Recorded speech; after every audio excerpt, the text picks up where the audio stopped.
and welcome to the update. I'm Bren. I'm not doing it. I'm not doing it. Damn. What's going on? Hello and welcome to the update. Yes, it's been a week since the last update, since we last updated you on all the things you needed updating on, Jason. In the updates, yes. So this week we're going to start with, funnily enough, an update on a story we spoke about last week with a Gazillion Games. A gazillion games? Gazillion Games. The company Gazillion Games. Right, okay. The ones behind Marvel. Oh, yes, Marvel of course. Heroes. The people that all got laid off. So it is official. Yeah. The company has gone. They've closed their doors. The website's gone. The forum's gone. You can no longer log on to the game. Everything's just gone. It's ceased to be. Have any of the employees spoken out? Not yet. Not that I've seen. Okay. Not other than that one that came out last week with him saying that they're actually being laid off with no severance or anything like that. Yeah. Whether things have changed, I'm not entirely sure. It won't be long before I take it. We have some disgruntled employees taking to social media. Yes, before the proverbial shit hits the proverbial fan. Yes. Yeah, so that's a shame for anyone that was playing it or thinking of playing it. Yeah, never mind. No. But hopefully they'll go on to bigger and better things. Yeah, fingers crossed for you. Yeah. And then moving on to another update on the whole EA fiasco. Their share, the value of the company dropped 9%, which equates to $3.1 billion. But as of recently, they made it all back. Did they? Yes, it went back up. It went down, and then it's gone back up, which kind of like makes me feel like, they're really not worried about us kicking up a storm. But it does prove one thing, that we can take $3 billion away from you like that. Yeah. I don't think that's going to have any significance on the company. But you know what this whole fiasco has done? If it hasn't done anything at all for loot boxes, what it has done, it's made the word loot box a dirty word. And even some big developers have come out and said, our game doesn't have loot boxes.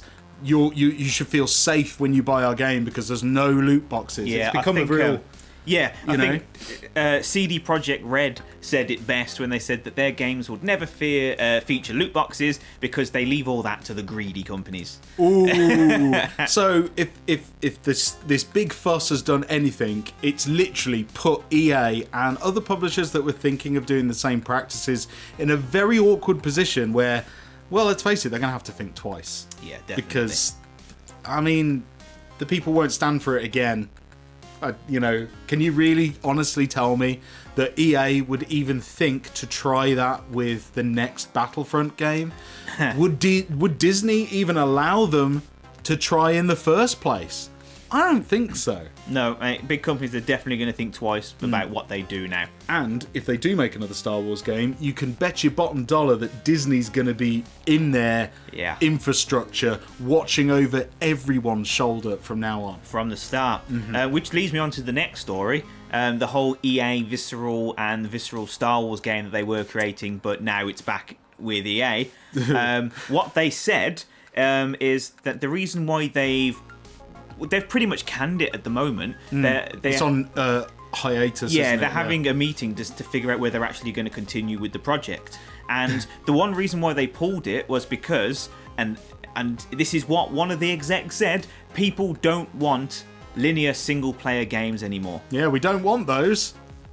Apparently. Yeah. You know what? I would love one. Yeah. I mean, okay, I understand. Mainstream gaming and competitive gaming is the big thing. Like, you can't deny that. No. But you can't also deny that all those gamers, although, they love competitive gaming, I'm pretty sure they love all forms of gaming. Yeah. You know, I don't think I can't really say, even for myself, that I despise a particular form of gaming. Like, I like all gaming. Okay, I don't play everything, but I'd never say, oh, we could do without that.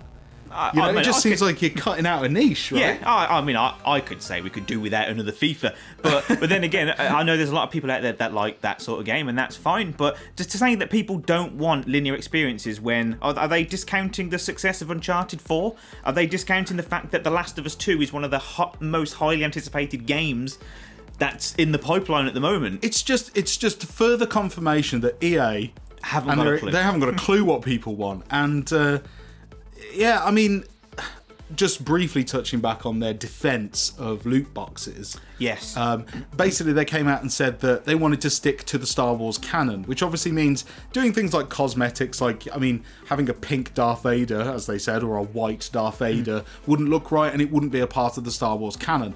I'm pretty sure they could be creative enough to come up with something else that is canon. You know, maybe Darth Vader's got different armor types and variations. It's all still black, but you can you can have different bits or slightly different Vader-esque design helmets. Yeah. I'm sure they could come up with so much cool stuff.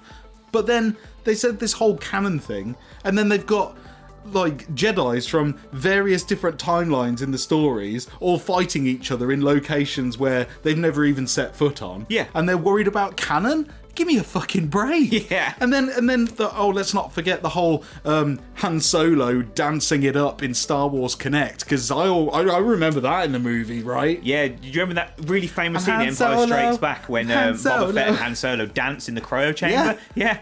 Me neither. Yeah. So it's a load of rubbish. Basically, EA, just stop talking. Just you haven't got a shovel, you're not digging down, you've got a JCB, and it's just give me hand over the keys. Just come on, hand over the keys. Just stop talking, and just let it all settle down. Because every time they open their mouths, it's another absolute shambles. So you don't want to have the Reddit's second most downvoted comment in history. Just stay away from it. Yeah, I would. So that's EA. They're still in the firing line, and it brings me on to another company which hasn't been faring very well this week, and that's Bungie. Oh no, with Destiny 2. Yes, I heard something about this. Yeah. The longer you play, the more XP you earn. You start earning less XP, and they didn't tell anyone this, and some people figured it out. So when they complained about it, they said, "Okay, yeah, we apologise. It's in there. We're going to take the feature out." When they took the feature out, they doubled the XP you need to get to each level. So they're basically done like an EA. So they've promised that they're going to fix it, but then they've made it worse. I mean, I don't understand why there's all the secrecy involved with stuff like this. I mean, surely, if you're paying for a product, you want to know what you're getting. I mean, like, it'd be like if you got, if you were playing Donkey Kong back in the day and every time you jumped over a barrel, you got less points. But it's like, why? Yeah. Why? I'm doing the same thing. Why? Yeah. So I don't get why, and especially I don't get why they hide it from players. I just don't understand, because stuff like this happens. Yeah. And it just gets kicked right back in their face, doesn't it? Why would you punish the people that are playing the game the most? Yeah, that's the other thing. World of Warcraft did that way back in the day, where the longer you played, the less your XP multiplier came down. But then they swapped it around, that the XP multiplier would go up when you stay away from the computer. So if you got away from your computer for 3 or 4 hours, it would go back up to the top. So it's like it's encouraging you to play when your XP is at the maximum multiplier, but also encouraging you to have a break. Take a break, yeah. Exactly. So that's and it's a positive reinforcement on the player. So why is Bungie not doing? I don't know. I guess that's why they kept it secret. Yeah, then, they have made changes. They were supposed to be doing a live stream of the new DLC, something to do with Osiris. I don't know. I'm not really big into Destiny 2. Nope. But instead, they put it on hold and they did like a live thing where they were addressing a load of issues instead. So yeah, I think so. At the moment, Bungie are doing some damage control. Oh dear. And then that leads me on to something interesting which Destiny has started doing. Okay. Now, if you own a particular type of smart device, I'm not going to say the name of it because there's one in this room, but I'll put a picture up on the screen so everyone knows what I'm talking about. You can link it to a Destiny app, and what you can basically say is, "Hey, said name, equip my most powerful weapon," and it will do that for you in the game. What? So Why? you can play Destiny 2 whilst linked to this particular smart device. Right. And it You're talks. kidding, right? No.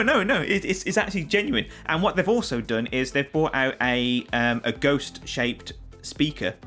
Oh, It'd be nice if it worked with the one that we got. But if they brought out a Destiny-shaped speaker which connects to it via Bluetooth, so you actually talk to a ghost, and then when it replies, it doesn't use the device's voice. It uses Nolan North's voice to reply to actually say that they've equipped the weapon for you.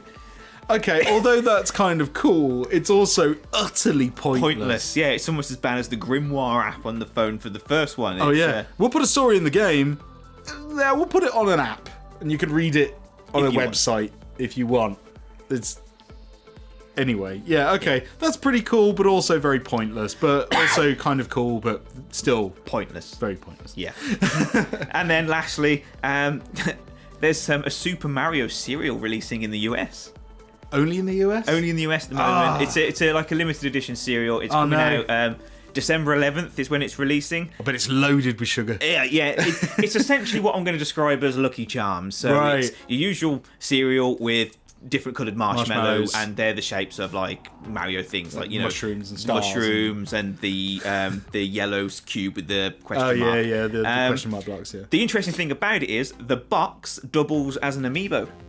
So you can use so it's a partnership with Nintendo and Kellogg's. So you can use the box to put on your Switch. You put the box of cereal on your Switch. Yeah. And by doing this, you get coins or hearts in Super Mario Odyssey. I'm sorry.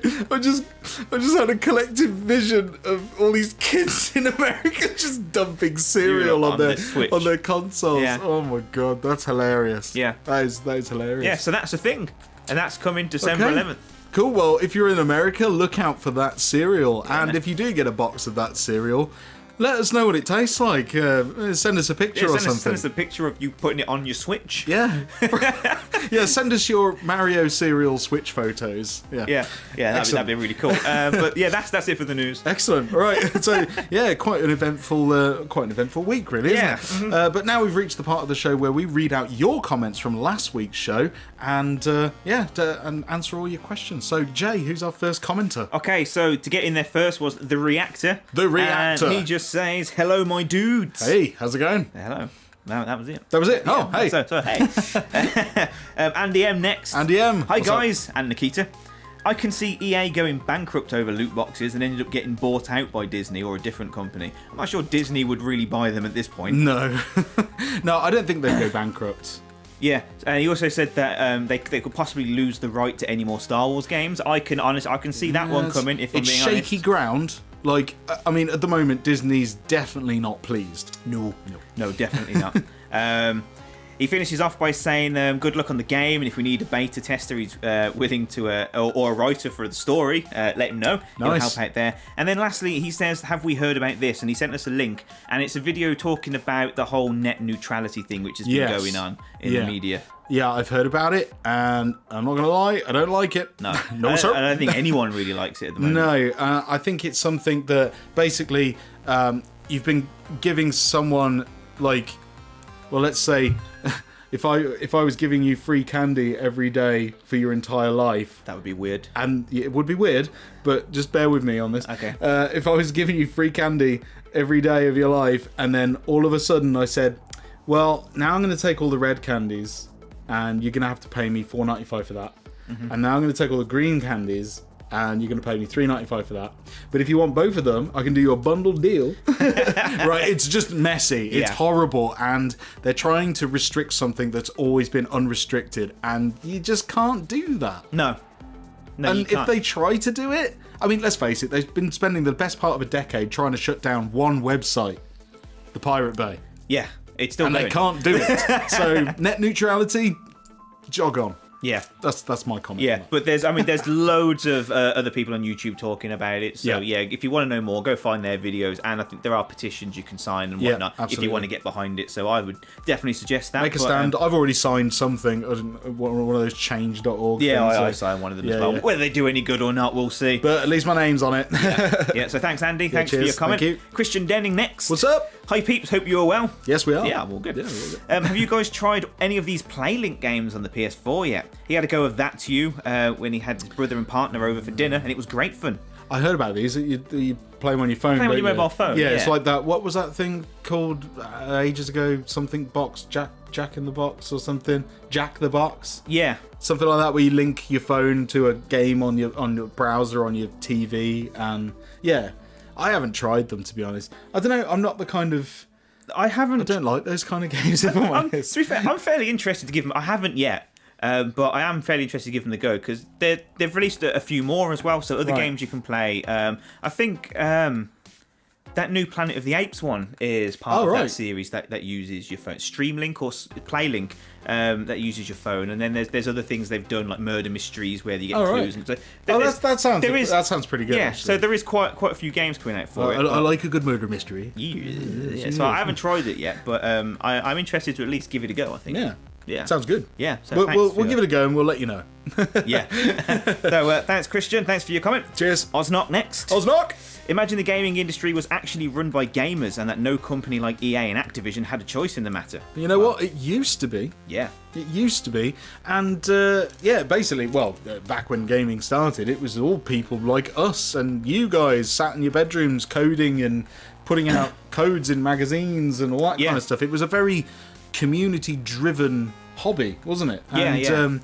And then, when it started to make money, that's when the big industries came in and kind of messed it all up. I mean, do I have to mention the E.T. case that caused the video game crash? Or nearly? Yeah, that nearly ended everything. Yeah, Nintendo brought it back from the brink. But yeah, it seems to me that good people do good things, and then bad people come in and exploit it, and then it all goes pear-shaped when they can't rinse it anymore. Then it starts again.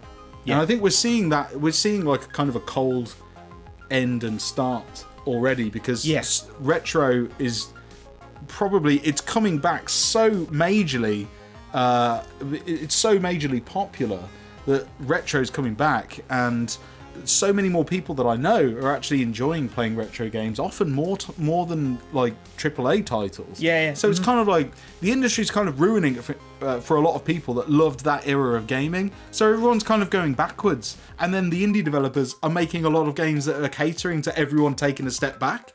So you could say we've already had the crash, and it's just kind of a cold restart.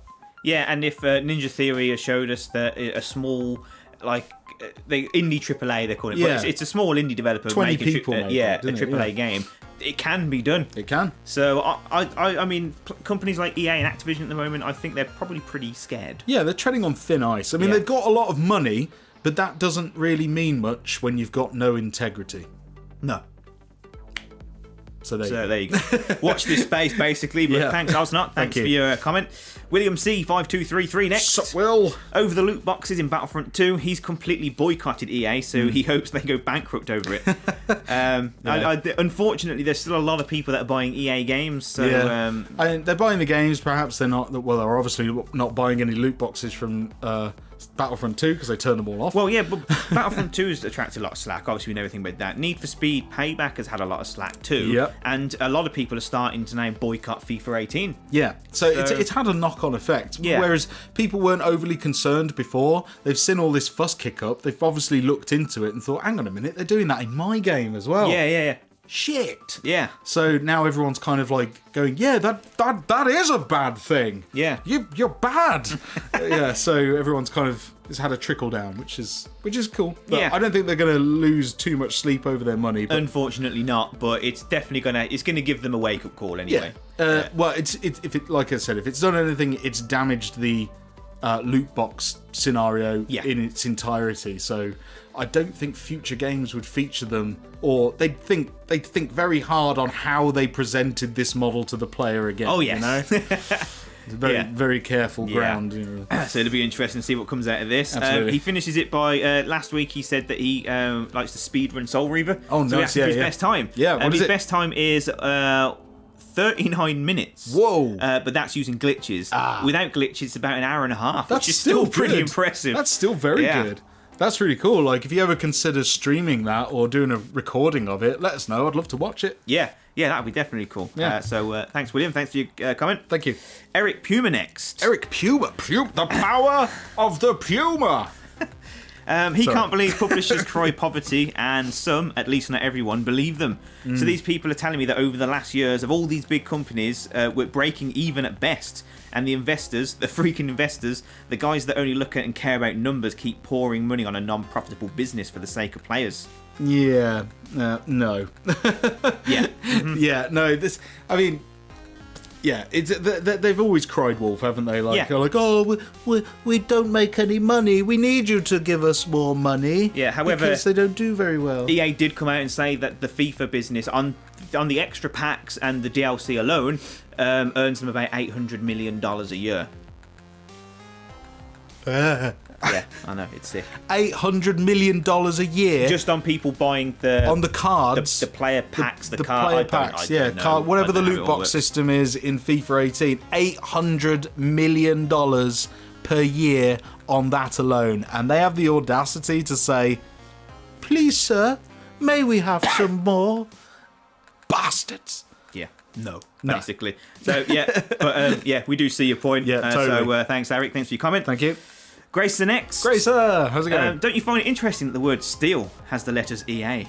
Yes, it's a good connection. Yeah, the plot thickens. So thanks for your comment. Thank you. Maria next. Maria. Come on, Jay. You've never heard of Bubsy the Bobcat before? Bobcat. You have now? I have now. After the last week's update, they loaded it up on the table and you made me play it. Both versions. Bubsy 1 and 2. I now know why I never played it before. Yeah. He didn't like it.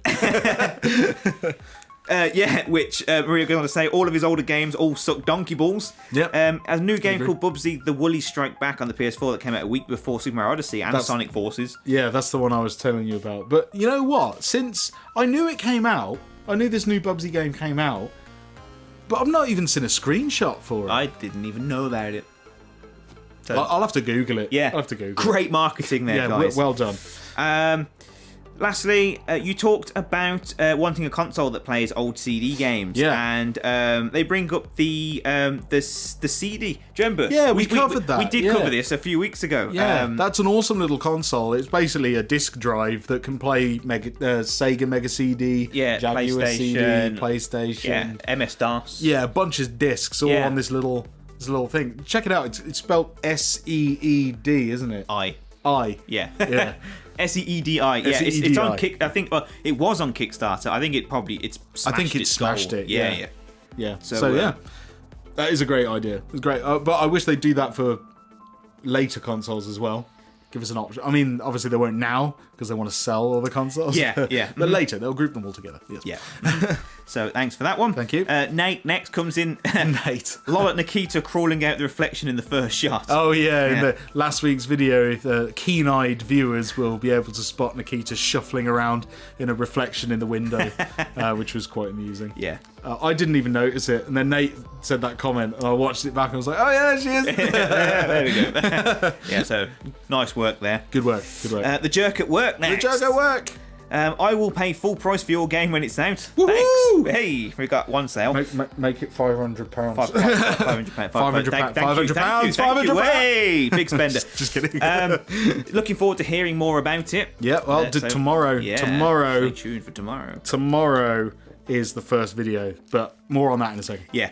Also, with the entire EA Battlefront 2 debacle, I sincerely hope developers start to wake up to the fact that publishers are no longer necessary in the gaming industry. So a lot, and then he goes on to say about Ninja Theory with Hellblade. Yep. Crowdfunded. Yeah, a lot of this is publishers being greedy. I bet if DICE were handed the keys to Star Wars and they had the backing of Disney, they probably would have come up with an amazing game. Yeah. I can imagine it's EA at the top just go, no, we want a business model here that could last 2 to 3 years. Yeah, and the reason why that happens is because people like EA have the clout to approach someone like Disney and get those kind of deals. So because they're handling all the money, they get the talented people in. Sure, DICE are a bunch of really talented people. It's evident in what they can create. But then they're controlled on puppet strings, and they're saying, no, you need to do this, and you need to do that, and you need to add this in there. And it's all people at the top making each other happy, sucking each other's dicks, and it just makes us all miserable at the bottom. That's one way of putting it. Yeah. I'm sorry. Sorry for that mental imagery. Right, thank you. Thanks, Joke at Work. Thank you for coming. Luke Scott next. Luke Scott. Forget Bubsy. Cool Spot is another game ready for a remake, along with James Pond Robocod. Yes, I remember playing James Pond back in first school. I had a BBC. We had a BBC Micro in the classroom, and it had James Pond on it and a bunch of other stuff. Wow. And, or was it BBC Micro? It was a vintage PC anyway. And the old Acorn ones. Or whatever they were. It ran Robocod and a couple of other things. But yeah, I remember playing on those. Yeah, they were great. Yeah, they were pretty cool. A couple of games I wanted to see having a remake. Maybe Croc. Oh, yeah. Remember Croc? Spyro obviously Legend of the Gobos? Something like that. Something like that? Yeah. Legend of the Gobos? Yeah. Spyro obviously needs to come back. Yeah. That's still fairly rumoured. And Gex. Gex the Gecko. Gex the Gecko. Yeah, that should come back for sure. That's a great game. So yeah, there's a few more to add to that list, But, thanks, Luke. Thanks for coming. Krusty Juggler UK. Krusty Jugglers. They're back, you know. They're back. Those Krusty Jugglers.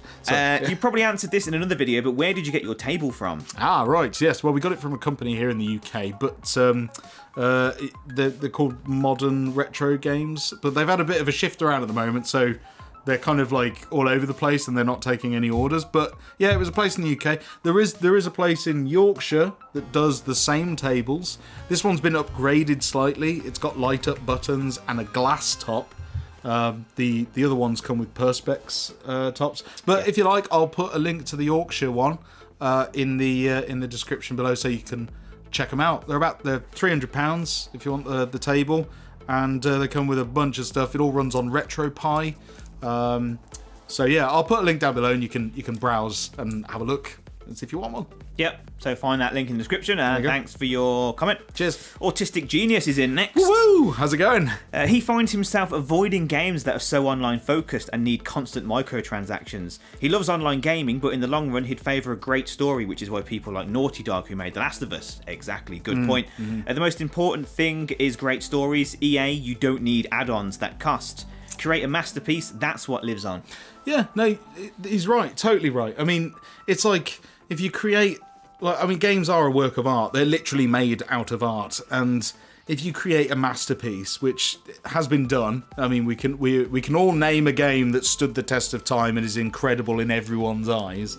But a lot of those games, when you think about the best game that you've experienced in your lifetime, how many of those have loot boxes? How many of those had microtransactions? And how many of those have expensive DLC add-ons or feel like the main game is lacking?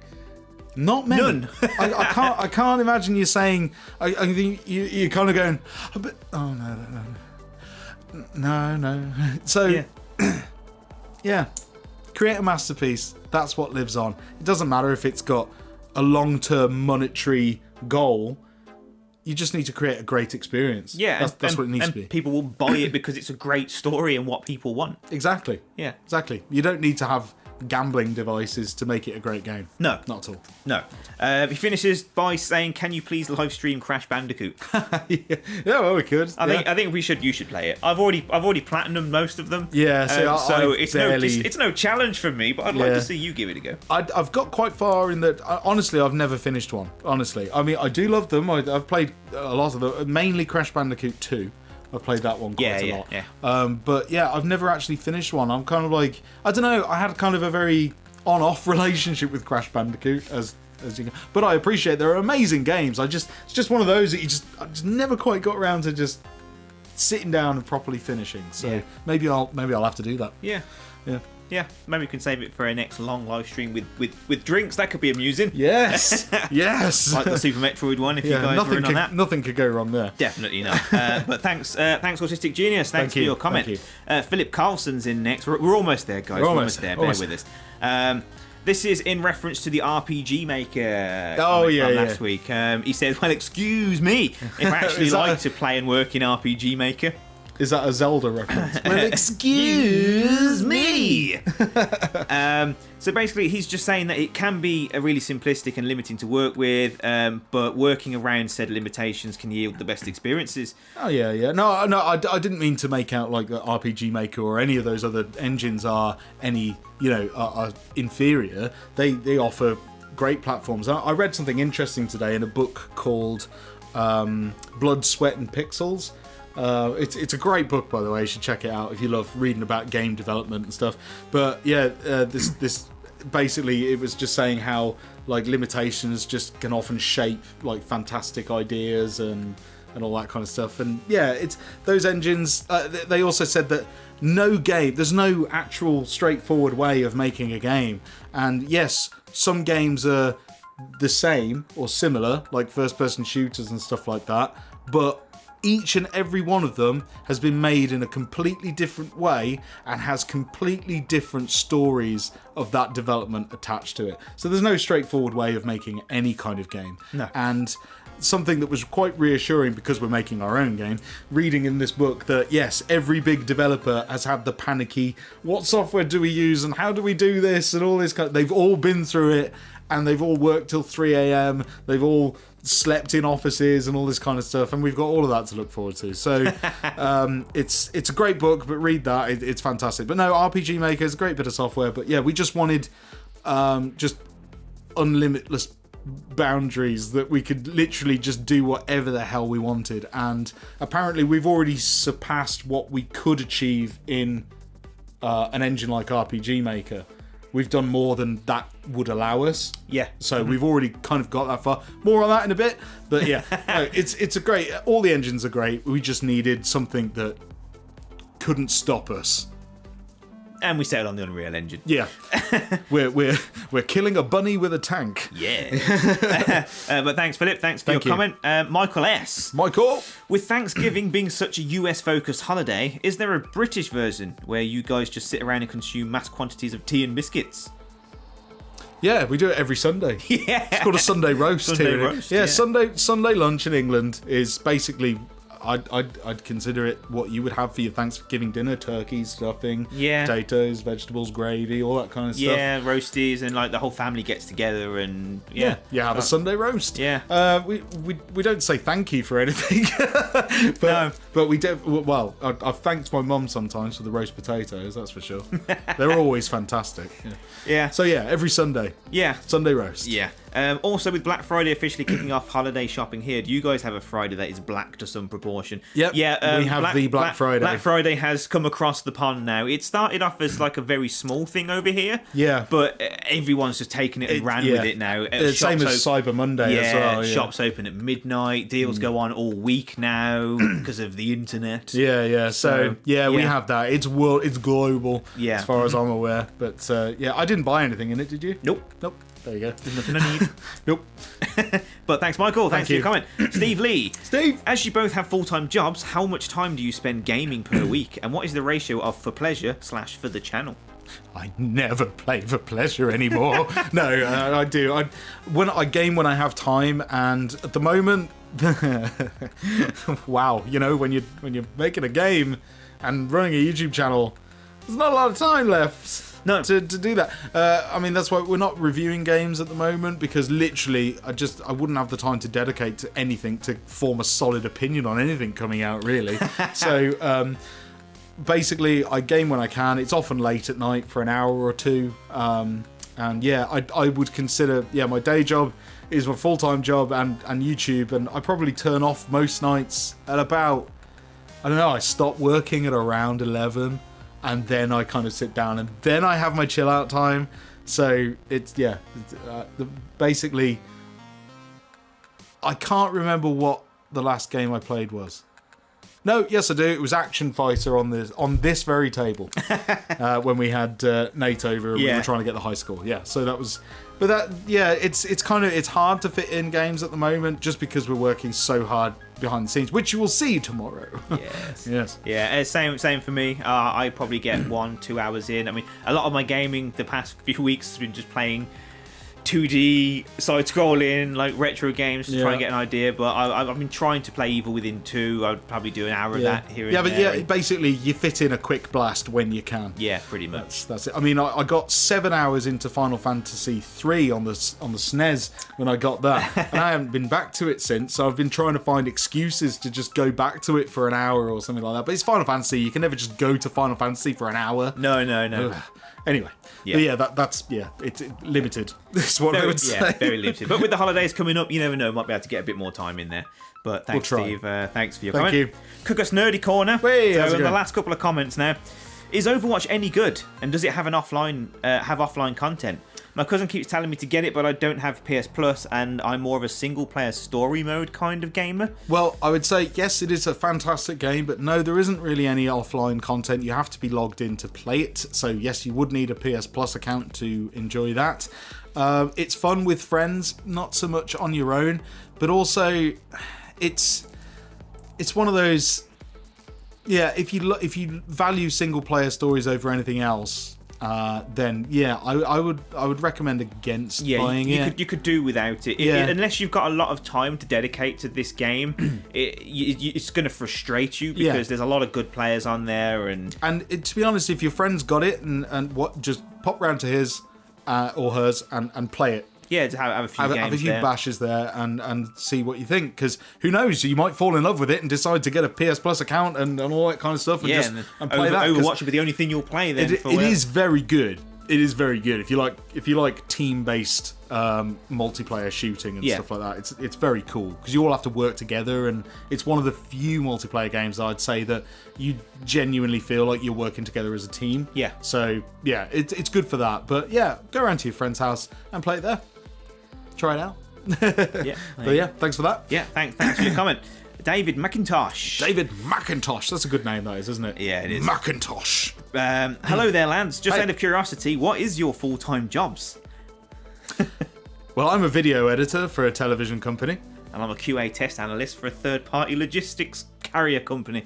There you go. Yeah. So really exciting stuff. It's not exciting in the slightest. Yeah, I mean, I guess I do what I do here, but for a living, which is cool. But it's all to do with jewellery. So I edit a lot of jewellery stuff. So, oh, the hell, if you're interested, go and check it out. It's gemporia.com. I make all the video content for that with two other guys. Yeah.